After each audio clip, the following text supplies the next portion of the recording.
AG ನ್ಯೂಸ್ಗೆ ಸ್ವಾಗತ. 2 ತಿಂಗಳಲ್ಲಿಯೇ Belagavi super speciality ಆಸ್ಪತ್ರೆಯನ್ನು ಉದ್ಘಾಟನೆ ಮಾಡಲಾಗುತ್ತೆ ಎಂದು ವೈದ್ಯಕೀಯ ಶಿಕ್ಷಣ ಸಚಿವ ಶರಣಪ್ರಕಾಶ್ ಪಾಟೀಲ್ ಹೇಳಿದ್ದಾರೆ. ಶುಕ್ರವಾರ ಬೆಳಗಾವಿಯಲ್ಲಿ ಮಾತನಾಡಿದರು.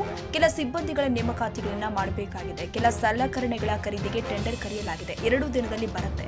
ಇದ್ದ ಸೌಕರ್ಯವನ್ನು ಸದುಪಯೋಗಪಡಿಸಿಕೊಂಡು ಗುಣಮಟ್ಟದ ವೈದ್ಯಕೀಯಕ್ಕೆ ಒತ್ತು ಕೊಡಲು ಸೂಚನೆ ಕೊಟ್ಟಿದ್ದೀನಿ ಎಂದಿದ್ದಾರೆ.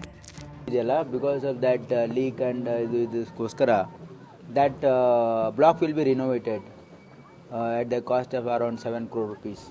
That I have approved. So immediately tender will be called.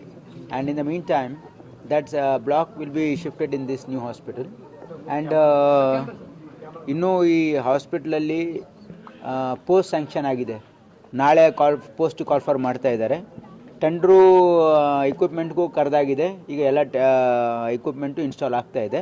ಇನ್ನು 2 ತಿಂಗಳಲ್ಲಿ ಹಾಸ್ಪಿಟಲನ್ನು ಇನಾಗ್ರೇಟ್ ಮಾಡ್ತಾ ಇದ್ದೀವಿ. ಹೃದಯ ರೋಗ ತಜ್ಞರು ಸೂಪರ್ ಸ್ಪೆಷಾಲಿಟಿ ಇಲ್ಲಿ ಇರಲ್ಲ. ಅದು ಮೆಡಿಕಲ್ ಕಾಲೇಜಸಲ್ಲಿ ಕಾರ್ಡಿಯಾಲಜಿಸ್ಟ್ ಇರಲ್ಲ.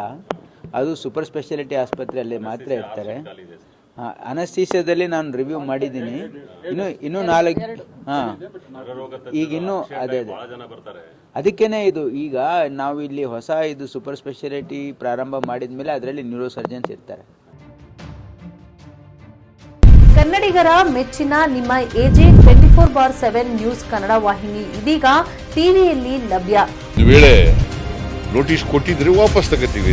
ಇವತ್ತು ವಕ್ಫ್ ಪ್ರಾಪರ್ಟಿ ಅಂತೇಳಿ ಬರ್ತದೆ ಅಂತ ಹೇಳಿದ್ರೆ ರೈತರು ಬೀದಿಗೆ ಬದಲು ಏನ್ ಮಾಡ್ಬೇಕಾಗತ್ತೆ? ಯಾರು ವೋಟ್ ಹಾಕಿಲ್ಲ ಅಂದ್ರೆ ಗ್ಯಾರಂಟಿನೆಲ್ಲ ಸ್ಟಾಪ್ ಮಾಡ್ಬಿಡ್ತೀವಿ.